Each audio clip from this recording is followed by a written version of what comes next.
Everybody, and welcome back. So, while I'm not showing the trailer to prevent copyright claims, we are talking about Ghostbusters Afterlife, which is a direct sequel to 1 and 2. And as you can see here, I am a fan. Now, I do want to say this, I did not hate the 2016 film right out. I I actually thought it wasn't too bad, but again, it it just relied on trying to be funny too damn much. It didn't have the feel like you would expect with the rest of the Ghostbusters franchise. This straight sort of comedy play, basically, to where these people are really this is how they are, and yet it's kind of funny, and I felt that worked. The 2016 movie, it was all right. It was even good. Okay, basically that's as good as it's going to get. When this movie comes out, I will do a review on the 2016 film. But I'm going to say this right now. Do not watch the extended cut. There were things that were cut out of that movie for a reason. Now, one or two little snippets could go back in, and that wouldn't be a problem. But I saw that extended cut. No way. I would not justify that to any fan or even person who wants to get interested. So, there's that stance. Not a bad movie. I wouldn't recommend it to everybody. Maybe some people will like it, but it's not that bad. However, for this one, it's a little different. I would like to show footage, but again, I don't know if I would be copyright claimed or any of that stuff, so I'm not going to, or even put up any audio. But wow, I rather like this. The first thing we have to stress is a couple of points the film makes, and also some stuff I've heard about. Now, the first thing I do want to say is that we do get some points that Ghostbusters 1 and 2 did happen in this universe. So, those two movies are canon, and we don't quite know what happened. But I think after what happened in Ghostbusters 2, something big time happened, and things have changed. As we get a character that says, for the last 30 years, and if you think about it, it was 1989 into 1990 was when Ghostbusters 2 happened. And, you had one of the last major rips and stuff that happened with the ghosts and stuff. And the one film they really use is, of course, the 1984 film to really show what was going on. But after that, if you look at the timeline, it syncs up pretty well. 30 years, because it would be like 35 years since, or 30, close to 36 years for the original film, especially by the time 2020 comes around. So this actually does make a lot of sense, and that also gives us a time point. These are Egon's kids, right, and grandkids and stuff. So we know that by looking at the way a few things in the film. The first is that this family who is forced to move to this town, I believe in Oklahoma, called Summer something. I forget the exact name.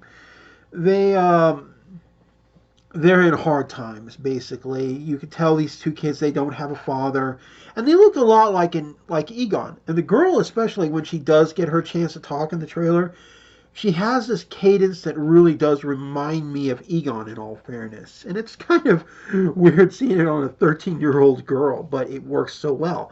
And of course, we have one of the Stranger Things actors playing the teenage son. I would say probably 15 to 16 years of age. Definitely a mechanic kind of guy. So that makes sense, and that would explain why he's interested in Ecto One.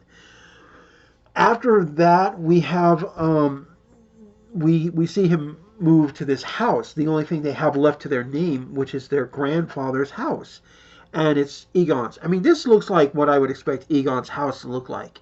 And it also makes sense because I think Egon has a little bit of that. He could have been a farmer when he was a kid, with the way he talked about his family both in 1 and 2. So it makes sense. And they would be more interested in just getting the harvest ready. And, it would make sense to what he was talking about. So that's one of the first things you get is the location itself. And it's very spooky looking and weird. It looks perfect for an Addams Family movie. Then after that, we go and we see the first steps towards stuff. So it happens like, first of all, how does you find out this is Egon's kids? Well, the first thing is they move to their grandfather's house. Second, we learn the grandfather has died recently, and unfortunately, Egon is the only Ghostbuster who has officially died, both physically and in the universe, so it makes sense. Number two, there are traps and equipment all over the place. And let's face it, after what happened with both the first and the second movie, there were times the ghosts did try to kill them, okay? So that's not bullshit. I would be paranoid too, to where I would have traps around the house just in case there was another specter that's like, you. I would be paranoid too, and that's when the granddaughter finds out information that this is a ghost trap and stuff, and her teacher explains everything, and I'm pretty sure of the look of shock on her face as she's watching this, she might have seen a picture of her grandfather. Then the fourth one is when we finally get to the equipment room, and it's pretty clear that Egon was in this town for a reason when you think about it. And because his little lab area is filled with nothing but equipment, proton packs, traps, gear, stuff that pretty much looks brand new. And the proton packs have been very, very well maintained. You can tell they've got some dust and rust and a few other things, but they still function and work, and they will still do their job. So that right there is a big deal. And then we see mold, spores, and fungus. Egon's hobby of collecting. And I love how Harold Ramis said that in the original film. And then, of course, you have, and I'm not kidding on this one, you then have this drawer she opens up, and there's nothing but Ghostbuster uniforms. And the first one says Spangler, as you hear a voice ask, "Who are you?" So there is grandkids. We know this much. Now, as for the town itself, there's a reason this town is there, why Egon was there and everything, and there's a mystery about it. Now, one of the early theories said that the kids had released something. I don't think so. And in fact, as you watch the trailer, you get the immediate intention, the immediate thought process that no matter what, something's happening in this town, and the kids are just popping in at the right opportune moment. And we get it in a few things. We get it in the early part of the trailer where we hear Mr. Ant-Man himself basically say, this town has no history of blasting, fracking, seismic activity, or even fault lines, or even loud music, and yet the town is shaking every day and it's getting worse. To the point that we actually see a scene where they dive under the freaking dining room table, and the kid makes one of the first crack jokes in the movie, and it's pretty cool. And just from this trailer alone, it's funny, but it's also like, yeah, I can see myself cracking a joke like that. So you get that immediate point. So that's our first point, that something big is happening. Then, if you remember earlier in the trailer, if you've seen it, we have them talking, explaining. The brother is explaining what's been going on, and then something rocks this cradle they're on, and they get off. And then we see that it's a cradle to take people down into a mine, and there's a mine shaft. And then, boom, something flies out of the mine. Okay, and this, again, goes back to the ground shaking. So that's two things already. Already the kids are not responsible for this, already, just from that. Then we have number 3, and in one sequence, you will actually see, and I'm not kidding on this one, you will actually see a sign to an abandoned mine that says Shandor Mining Company, and there's even a 1927 on the side. This instantly tells me that this is something to do with Shandor and also Gozer, Zool, the Gatekeeper, the Keymaster.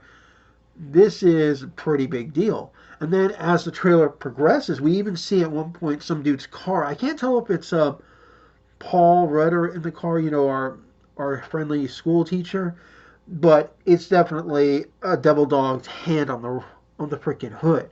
So, and the tension in the town is actually increasing as stuff is being destroyed and broken. And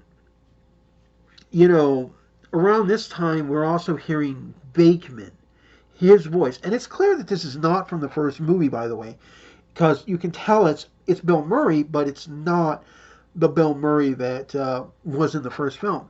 We get that same tone, that same point, and he even adds an extra line. And, I believe everything happens for a reason. It's definitely him. And he is confirmed along with everybody else except for Rick Moranis to be returning for the movie. We don't know if it's cameo, but it's actually them. And I think this is important because it'll probably be a big part of the film. And, stuff like that.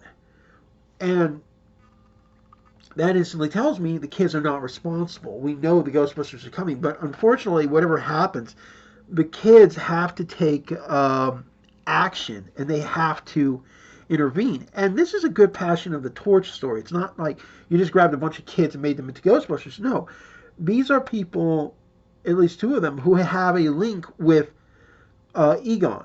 They are descendants. It's their kind of their inheritance, if you think about it, and that's going to be what I think makes this film so good. And then there's the whole chase scene with the Ecto One, and that's something else.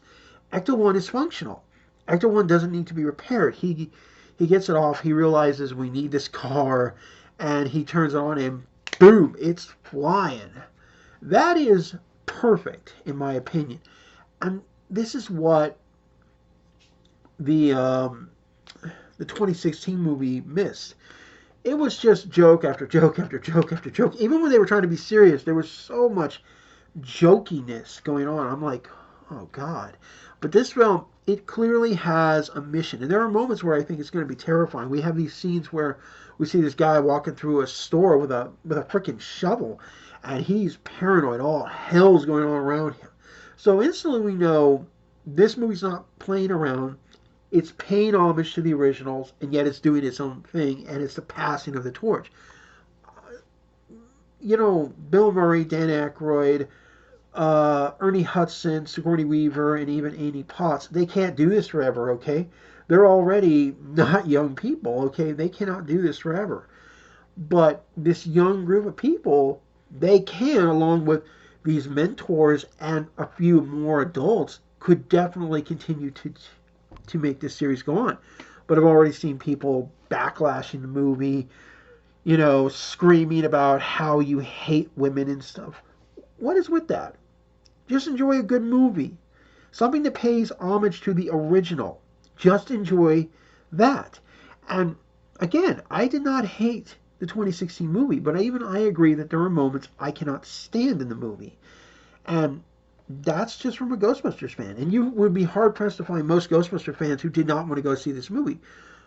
But in this case, you're going to attract not only all those Ghostbuster fans that you threw away, but also you're going to attract new audience members. And they're going to come and want to see this. And that's going to be a good thing right there. So people are already interested. Everybody is drooling over this film. I've even heard a few people go, I want to see that instead of Wonder Woman. I've seen the Wonder Woman trailer. I don't know why anybody would not want to see Wonder Woman, because it looks really funny. And this film works. And I saw the chase scene with them trying to catch this ghost. Who knows? It could be Slimer, but it doesn't quite look like Slimer. And that's another cameo I'm kind of hoping they throw into the movie is I hope one of those traps has Slimer in it.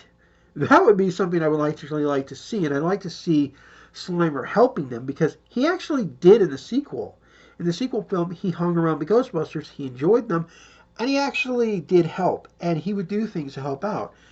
And I kind of miss that. I really would like to have Slimer back, and I felt that the way they had designed him in 2 and in 1 was perfect, but the CG design in the 2016 movie just did not work with the way I thought it was. But again, we just don't know. We also have that quote of, nobody's seen really any ghosts for 30 years. That's got me a little concerned, especially with Shandor properties in this town. I would be concerned about that. Now remember, we don't know everything about this film. Even with what we've just seen, we have a few answers, but way more questions than answers now. And I have actually been watching the film quite a few times. I don't know how to respond to it. I am still shocked. Everything keeps saying, this will work, this will work, this will work. I really want to know what the hell's going on here. And, I have to wait until I believe one of the trailers does have this little, digital stamp on it. It says July 2nd, 2020. So we know the film's coming. They even have this cool poster which shows the Ecto going through a field and there's a green cloud. We know Gozer is going to be the big problem here, and probably Shandor too. The only thing they've confirmed that's not canon anymore for the original series is the game, the video game. That's a shame. But the game can be its own thing. And cherished as, the last game with Harold Ramis to play Egon. Just saying. So there is that. However, I am I am drooling at the possibility of seeing this film and knowing just what they're going to do because they're doing their own thing, but they're still paying great homage. And there's so much more I could probably go into here, but I don't want this video to be longer than 20 minutes. And I cannot wait to see this film. And hopefully it won't be that bad. Now, I am in a few days going to start doing my videos for both Christmas and also, unfortunately, getting ready for, oh, God, I hate seeing this, The Rise of Skywalker. Yes, like Doomcock said, I have to actually see this movie. He commented on my little point of beep me. And yes, I do actually have to review this movie for you. I'm not looking forward to it. My God, I'm not looking forward to it. This movie I am. Ghostbusters Afterlife I am. But not Star Wars, but I have to. So I'll review the 4 films from the Disneyverse. That's it. That's all I'm going to review is those 4 films. And there are only 2 out of those that I really like. That's it, 2. Out of 4 films. 2. I still admit that all my Ghostbusters are in my library, and I actually do wish I had the animated series, but this is going to be fun. Oh, and one other thing I do want to preview for the 12 Nights of Christmas. Ghostbusters 2 will be one of those movies. And remember that the film basically takes from November to the new year, so it fits in, okay? I'm just saying that now. So, and in fact, I do actually occasionally like watching it at Christmas, believe it or not. So I'll be popping it in not only to do the review, but also just to watch it again, too. And they are mastered in 4K.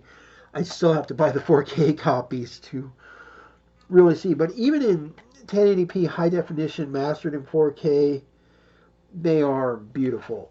They are beautiful movies. So I'm not really worried all that much for there. So, guys, that was my thoughts on the Ghostbusters trailer. I'm sorry you didn't get to see any footage here, but it had to be that way. YouTube's kind of a little fickle about stuff, and I don't want to really get into any trouble. Plus, I'm doing my own crap. So I'll see you guys later. Like and subscribe, and put your own thoughts on what you thought about this trailer and what your own thoughts about the movie are down in the comments below. And I hope to see you guys later. Remember, like and subscribe. I'll see you later. And I got more stuff to cover too. Oh God, I got more stuff to cover. But again, go Ghostbusters!